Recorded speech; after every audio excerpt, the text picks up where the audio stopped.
focus of the economists shifted from growth to development.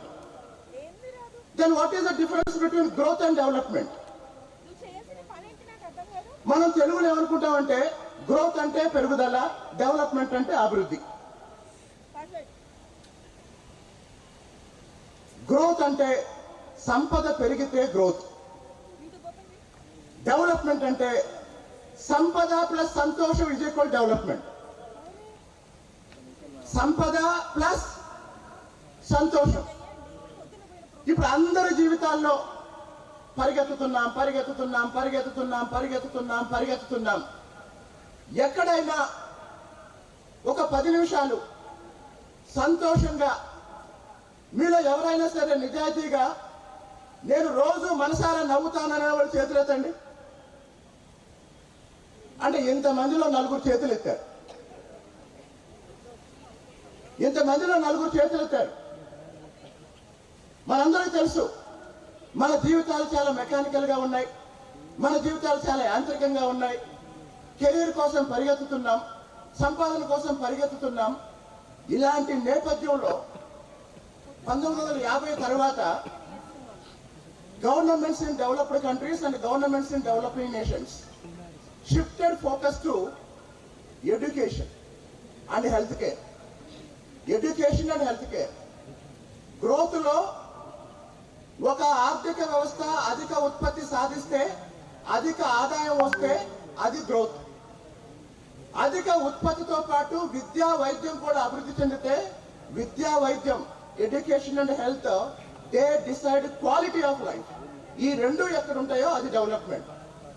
కానీ మళ్ళీ 1991 నుంచి 1990 నుంచి ఒక కొత్త ఇండెక్స్ వచ్చింది.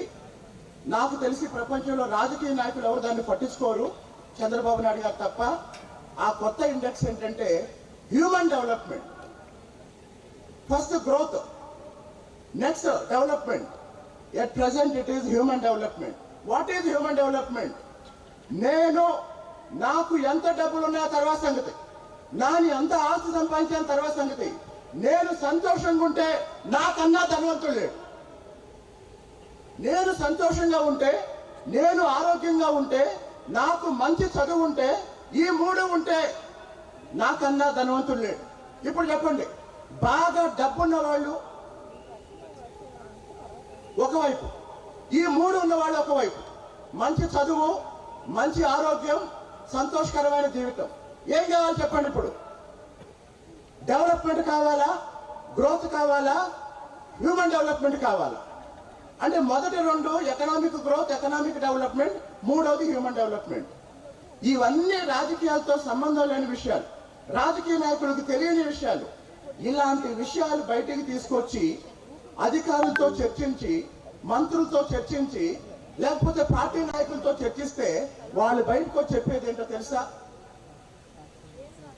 చెప్పండి, వాళ్ళు బయటకు వచ్చి చెప్పేది ఏంటి? ఇప్పటిదాకా మా బుర్ర తిన్నాడండి, ఇప్పటిదాకా మా బుర్ర తిన్నాడు. చంద్రబాబు నాయుడు గారితో, ఆయనతో పనిచేసే ఎవరికైనా ఒక సమస్య ఎదురైంది. అదేంటంటే ఆయన అభిమానించే చాలా మంది ఆయనకు ద్రోహం చేశారు. చంద్రబాబు నాయుడు అంటే ఐటీ, చంద్రబాబు నాయుడు అంటే ఐటీ, చంద్రబాబు నాయుడు అంటే అంటీ అన్నారు.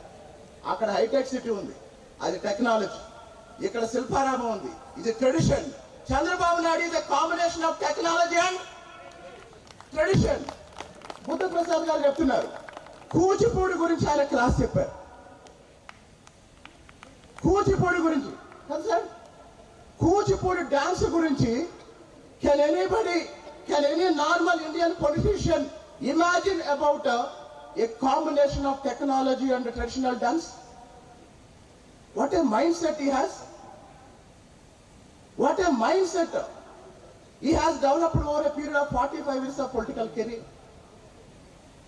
Recent గా ఆగస్టు 15న చంద్రబాబు నాయుడు గారు విశాఖలో ఏదో మీటింగ్ పెట్టారు.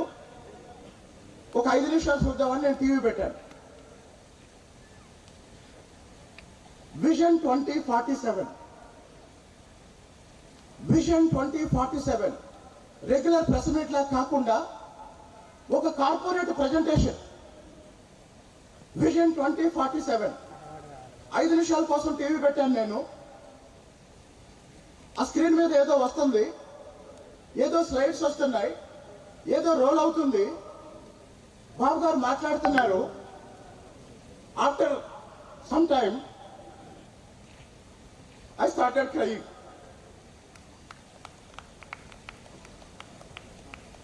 India got independence in 1947. But the real development of Indian economy was started in 1948 with the Industrial Policy Resolution 1948. 1948లో శ్యామ్ ప్రసాద్ ముఖర్జీ, అందరికీ ఆయన జనసంఘ్ స్థాపకుడని తెలుసు. ఈ దేశ ఆర్థికాభివృద్ధికి పునాది వేసిన మొట్టమొదటి వ్యక్తి Shyama Prasad Mukherjee. 1948 minister for industries. ఈ దేశంలో పేదరికాన్ని ఎలా తొలగించాలి, ఈ దేశంలో పరిశ్రమలు ఎలా అభివృద్ధి చేయాలి, ఈ దేశంలో కోట్లాది ఉద్యోగాలు ఎలా సృష్టించాలి అని 1948లో శ్యామ్ ప్రసాద్ ముఖర్జీ పార్లమెంట్ లో మాట్లాడిన రోజు జవహర్లాల్ నెహ్రూ వెళ్లి ఆయన్ని 10 నిమిషాలు కౌగులించుకున్నాడు. సైద్ధాంతికంగా వాళ్ళిద్దరు శత్రువులు. ఒకళ్ళు ఆర్ఎస్ఎస్, ఇంకొకళ్ళు Congress socialist. That was the first turning point of Indian economic development, particularly industrial development. ఆ తర్వాత 8 సంవత్సరాలకి 1956 Morarji Desai was industries minister. 1947లో స్వాతంత్రం వచ్చింది. 1 సంవత్సరంలో హడావుడిగా ఒక పారిశ్రామిక విధానాన్ని రూపొందించాం. ఇండస్ట్రియల్ పాలసీ రిజల్యూషన్ 1948 అని అనౌన్స్ చేశాం. ఆ తర్వాత 8 ఏళ్లకి 1948 ఇండస్ట్రియల్ పాలసీ రిజల్యూషన్ ని సమగ్రంగా తయారు చేసి, ఇంకా సమగ్రంగా రూపొందించి, బృహత్తరమైన ఆలోచనలతో మొరార్జీ దేశాయ్ పారిశ్రామిక మంత్రిగా, పరిశ్రమల మంత్రిగా ఇండస్ట్రియల్ పాలసీ రిజల్యూషన్ 1956 మొదలుపెట్టాడు. ఈ రోజు ఈ దేశంలో ఉన్న పబ్లిక్ సెక్టార్ ఎంటర్ప్రైజెస్ కి, ఈ దేశంలో ఉన్న ప్రభుత్వ రంగ సంస్థలకి, ఈ దేశంలో ఉన్న కోట్లాది ఉద్యోగాలకి కారణం 1956 ఇండస్ట్రియల్ పాలసీ రిజల్యూషన్. ఈ రెండు ఈ దేశ ఆర్థిక దిశని మార్చాయి. మళ్ళీ 1956 తర్వాత అప్పట్లో ప్రపంచవ్యాప్తంగా ఒక పక్క క్యాపిటలిజం, ఇంకో పక్క సోషలిజం ఉండేది. జవహర్లాల్ నెహ్రూ సోషలిస్ట్ అని కొంత చెప్పుకునేవాడు కాబట్టి కొంత ప్రభుత్వ రంగం డామినేషన్ ఉండేది. కానీ 1970sలో when privatization was started in global economy, China was the first country which identified privatization, and China introduced economic reforms in 1978. చాలా మంది తెలియక చైనా కమ్యూనిస్ట్ దేశం, చైనా సోషలిస్ట్ దేశం అనుకుంటారు. కమ్యూనిస్ట్ చైనా పెట్టుబడిదారీ విధానాన్ని, మార్కెట్ ఎకానమీని మనకన్నా 13 సంవత్సరాల ముందు ప్రారంభించింది కాబట్టి ఈ రోజు మనకన్నా ఎంతో ముందుంది ఆర్థికాభివృద్ధిలో. దీన్ని గమనించి పివి నరసింహారావు గారు, ఆర్థిక మంత్రి మన్మోహన్ సింగ్ గారు 1991లో నూతన ఆర్థిక విధానం పేరుతో ఈ దేశ ఆర్థిక వ్యవస్థని పూర్తిగా మార్చేసే ఒక విధానానికి వాళ్ళు రూపకల్పన చేశారు. ఇప్పుడు వినండి. గత 75 సంవత్సరాల స్వతంత్ర భారతదేశ చరిత్రలో ఈ దేశ అభివృద్ధిని నిర్ణయించే 4 సంఘటనలు, ఒకటి నేను చూశాను, 2 నేను చూశాను, 2 నేను చదువుకున్నాను. ఈ దేశ ఆర్థికాభివృద్ధి దిశని మార్చిన మొట్టమొదటి game changer 1948 industrial policy resolution, రెండోది 1956 ఇండస్ట్రియల్ పాలసీ రిజల్యూషన్, మూడోది 1991 న్యూ ఎకనామిక్ పాలసీ, నాలుగోది విజన్ 2047. నాలుగోది విజన్ 2047. అదేంటి, మొదటి 3 అధికారంలో ఉండి ప్రకటించారు, అమలు చేశారు. మరి 4వ వ్యక్తి ఈయన అధికారంలో ఉన్నాడా? చెప్పండి. చంద్రబాబు నాయుడు గారి అధికారంలో ఉన్నాడా? ఈ దేశంలో అధికారంలో ఉన్న ప్రధానమంత్రి చేయాల్సిన పని, forget about chief ministers of this country, ఈ దేశ ప్రధానమంత్రి చేయాల్సిన పని చంద్రబాబు నాయుడు గారు చేశారు. That is my interest. Chandrababu Naidu గారు రాజకీయాల గురించి నేను మాట్లాడు. ఈ దేశ ఆర్థిక అభివృద్ధి కోసం వచ్చే 100 ఏళ్లకి ఒక డైరెక్షన్ కావాలి, ఒక విజన్ కావాలి. ఆ విజన్ ఒక మాజీ ముఖ్యమంత్రి రూపొందించి విశాఖపట్నంలో ప్రకటిస్తుంటే, as a student of economics, as a teacher of economics, I started crying because my interest is development of my country. When I was in intermediate, my teachers told me that India was a developing economy. When I was in degree, when I was in PG, when I was in PhD, I studied repeatedly India was a developing economy. Then who can convert this India into a developed economy? The answer is Nara Chandrababu Naidu. But politically, what he is today,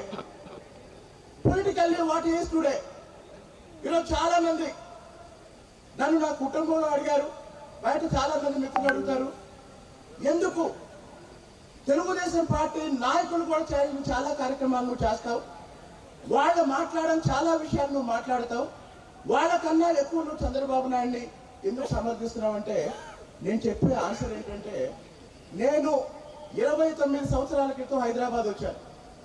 29 సంవత్సరాల క్రితం రామారావు, నేను, మేమంతా ఇంకా చాలా మంది central university మిత్రులు ఉన్నారు.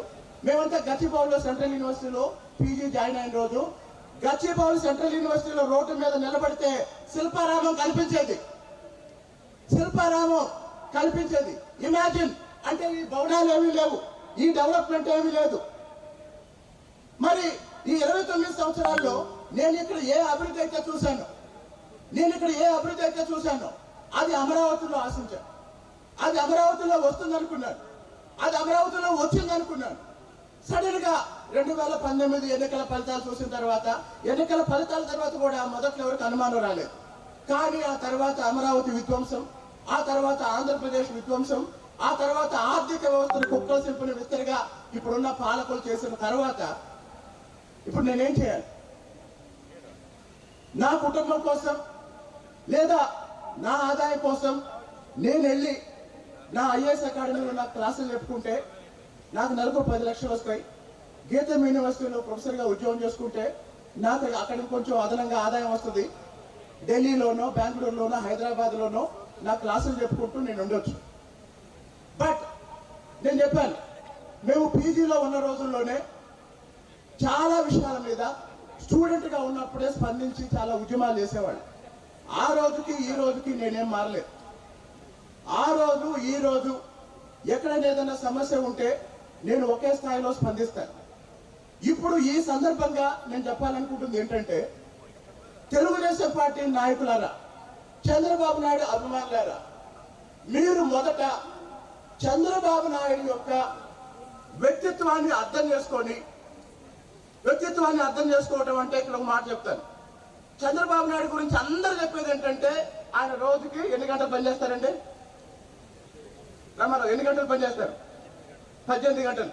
ఇంకెవరైనా చెప్తారా చంద్రబాబు నాయుడు గారు రోజుకి ఎన్ని గంటలు పనిచేస్తారు? ఆయన 18 గంటలు అని చెప్తున్నారు. ఎన్ని గంటలు? మీకు ఒక విషయం చెప్తాను.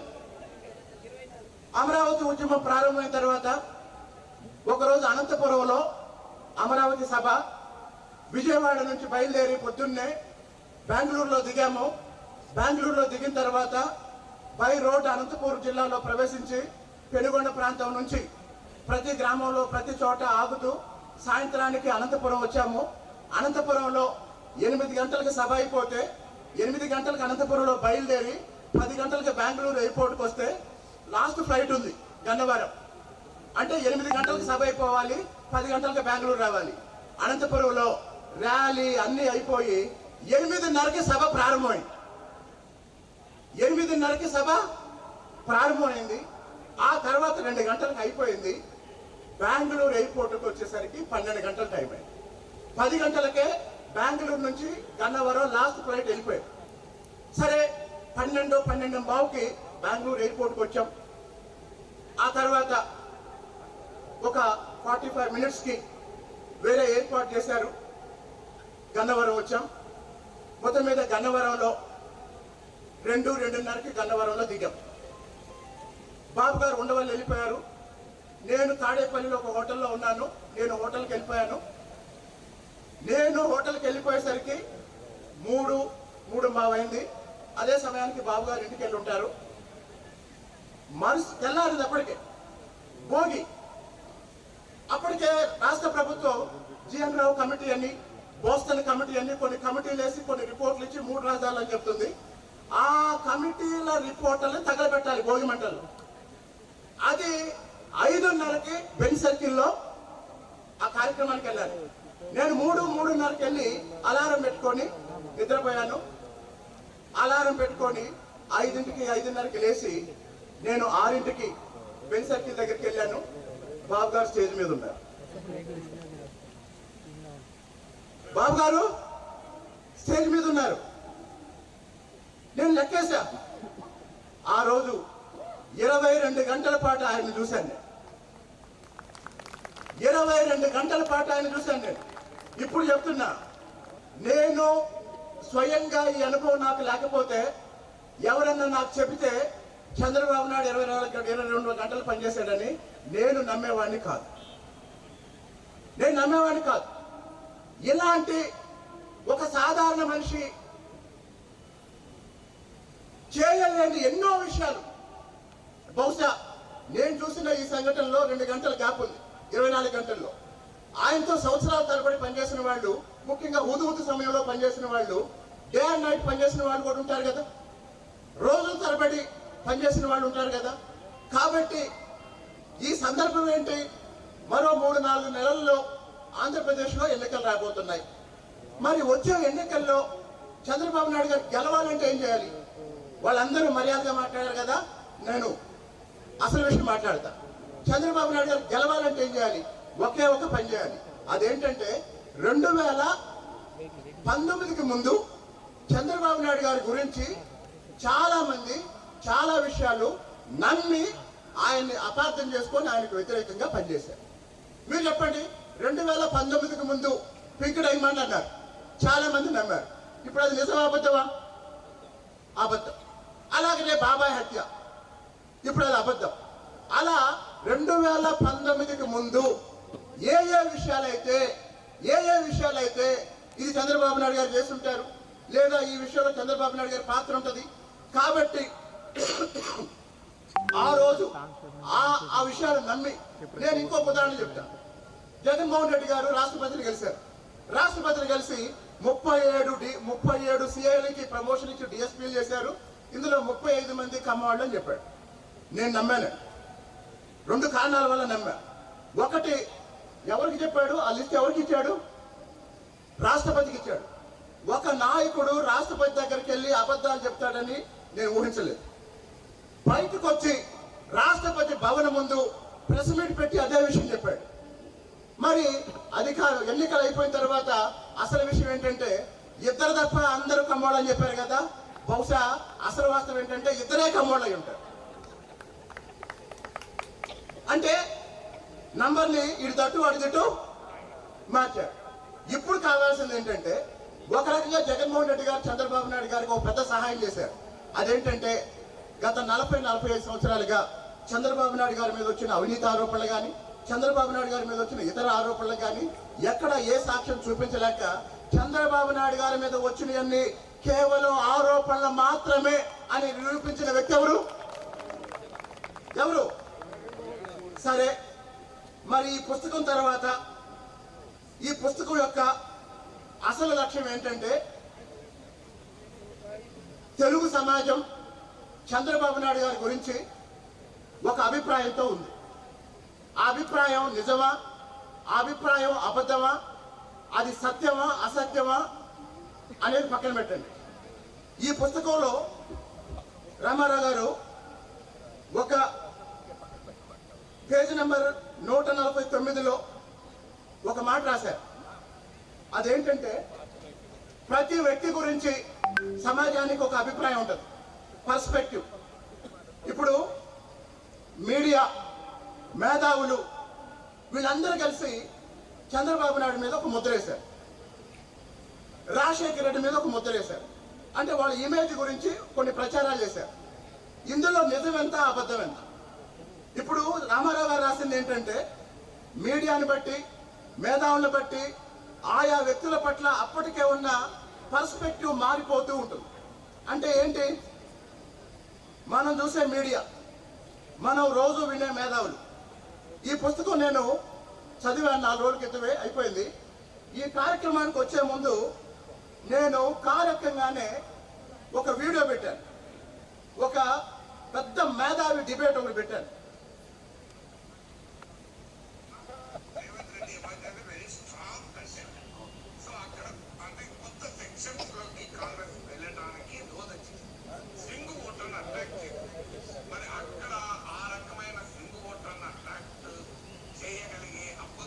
ప్రత్యేకంగా తీసుకొచ్చిన వాతావరణం.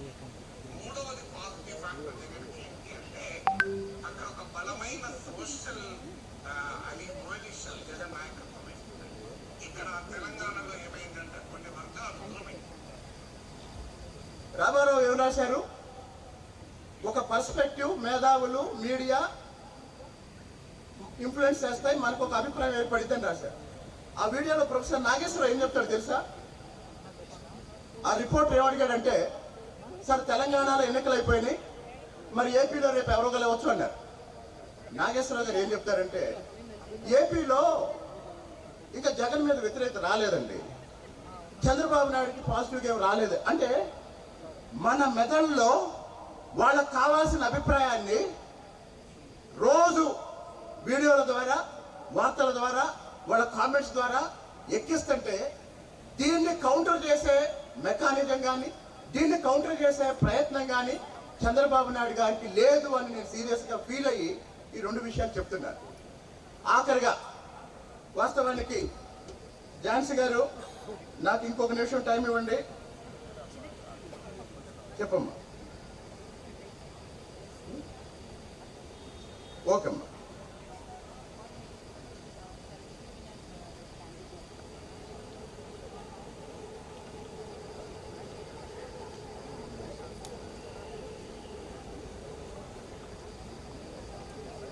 సో ఆఖరిగా నేను చెప్పేది ఒకటే, చంద్రబాబు నాయుడు గారి అరెస్టుకు ముందు ఆయన రాజకీయ జీవితం, ఆయన మీద వచ్చిన ఆరోపణలు మన ముందున్నాయి. చంద్రబాబు నాయుడు గారి అరెస్టు తర్వాత ఆ ఆరోపణలో ఉన్న వాస్తవాలు ఏంటి మనం చూసాం. ఇప్పుడు చెప్పాల్సింది ఏంటంటే వచ్చే 3 నెలలు 4 నెలలు చంద్రబాబు నాయుడు గారి అవసరం ఏంటి, చంద్రబాబు నాయుడు గారి గొప్పతనం ఏంటి, చంద్రబాబు నాయుడు గారి గురించి ఈ మానవతా కోణంలో, ఈ హ్యూమన్ యాంగిల్లో ప్రతి కార్యకర్త, ప్రతి నాయకుడు, ప్రతి వ్యక్తికి ఆంధ్రప్రదేశ్లో ఇంటింటికి చెప్పాల్సిన అవసరం ఉంది అని చెప్పడానికి నేను ఈరోజు ఈ సమావేశానికి వచ్చాను. కాబట్టి పెద్ది రామారావు గారు మనకి ఒక అద్భుతమైన ఆయుధాన్ని ఇచ్చారు. చంద్రబాబు నాయుడు గారి అసలైన వ్యక్తిత్వాన్ని ఆవిష్కరించారు. ఆఖరిగా నా సొంత అనుభవం ఒకటి చెప్పి నేను కూర్చుంటాను. చంద్రబాబు నాయుడు గారి మీద వచ్చే రెగ్యులర్ విమర్శల్లో ప్రధానమైన విమర్శ ఏంటంటే ఆయన వాడుకొని వదిలేస్తాడు అని. నా అనుభవం చెప్తాను. నేను 1 సంవత్సరం క్రితం బాబు గారి దగ్గరికి వెళ్తే 1-to-1 26 నిమిషాలు నాతో మాట్లాడారు. నేను వెళ్ళి ఏం చెప్పానంటే, సార్ 2019కి ముందు గతంలో ఉన్న ప్రభుత్వాలు ఎస్సీ, ఎస్టీ, బీసీ మైనార్టీలకి ఎన్ని పథకాలు అమలు చేశాయి, వాటన్నిటినీ జగన్మోహన్ రెడ్డి రద్దు చేశాడు. అవన్నీ లెక్కేస్తే 27 వచ్చినాయి. నేను ఒక పుస్తకం పబ్లిష్ చేస్తా. ఆ పుస్తకంలో ఒక పేజీలో పథకం పేరు, పథకం ఉద్దేశం, పథకం లక్షణాలు, పథకం లక్ష్యాలు ఉంటాయి. 2వ పేజీలో మీరు ముఖ్యమంత్రిగా ఉన్నప్పుడు ఆ పథకం లబ్ధిదారులు ఎంతమంది, బడ్జెట్ ఎంత, ఈ వివరాలు ఉంటాయి. ఇలా 27 పథకాల గురించి, ఒక్కొక్క పథకం గురించి వివరిస్తాను. ఆ పుస్తకం పేరేంటంటే దళిత ద్రోహి జగన్. అంటే ఇన్ని పథకాలని రద్దు చేశాడు కాబట్టి పుస్తకం పేరు దళిత ద్రోహి జగన్. పుస్తకం లోపల జగన్ చేసిన మోసం అంతా ఉంటుంది. చివరి కవర్ పేజీలో మరి దీనికి పరిష్కారం ఏంటి, జగన్ ఇంతమందిని మోసం చేశాడు, ఎస్సీ, ఎస్టీ, బీసీ మైనార్టీల్ని, దీనికి పరిష్కారం ఏంటి అంటే బ్యాక్ కవర్ పేజీ మీద బాబు రావాలి, బాగు చేయాలి అని రాస్తాను సార్ అన్నాను. బాబు రావాలి, బాగు చేయాలి. వెంటనే చంద్రబాబు గారు ఏమన్నారంటే ఆ పని చేయొద్దు అన్నారు. ఎందుకని అన్నా, ఇదంతా నీ ఆలోచన, ఇదంతా నీ కష్టం, ఈ ఉద్యమం, అమరావతి ఉద్యమంలో నువ్వు ఎలా పనిచేస్తున్నావో, ఎంత కష్టపడుతున్నావో నేను చూస్తున్నా. కాబట్టి నువ్వు అంత అద్భుతమైన పని చేసి చివరిలో బాబు రావాలి, బాగు చేయాలంటే నీ వ్యక్తిగత క్రెడిబిలిటీ మొత్తం పోతుంది. అంటే ఇప్పటి వరకు నువ్వు అమరావతి కోసం, రాష్ట్రం కోసం మాట్లాడుతున్నావు, పోరాడుతున్నావు అని అనుకున్న వాళ్ళు కూడా వీడు చంద్రబాబు నాయుడు కోసం మాట్లాడుతున్నాడు, ఏదో ఆశించి మాట్లాడుతున్నాడు అనుకుంటారు. కాబట్టి I don't want to tarnish your credibility, your image అన్నారు. ఇప్పుడు చెప్పండి, this is my personal experience. ఇలాంటి నేను ఇంకొక 10 చెప్పగలను. కాబట్టి ఈ పుస్తకాన్ని చదవండి, చదివించండి. ఈ పుస్తకం మీద చర్చలు పెట్టండి, చర్చ జరగాలి. ఎందుకు అంటే నిజాలు బయటకు రావాలి. జై అమరావతి, జై ఆంధ్రప్రదేశ్.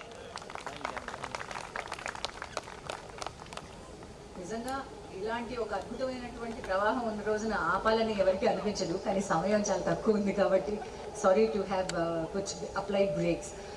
క్విక్లీ మరొక అతిథి మాట్లాడాలి, అలాగే పెద్ది రామారావు గారు మాట్లాడాలి. And we need to conclude it with lot of your opinions as well. Ramarao గారు కేవలం ఒక పొలిటికల్ వ్యక్తి, ఒక పొలిటికల్ లీడర్ని డీకోడ్ చేస్తూ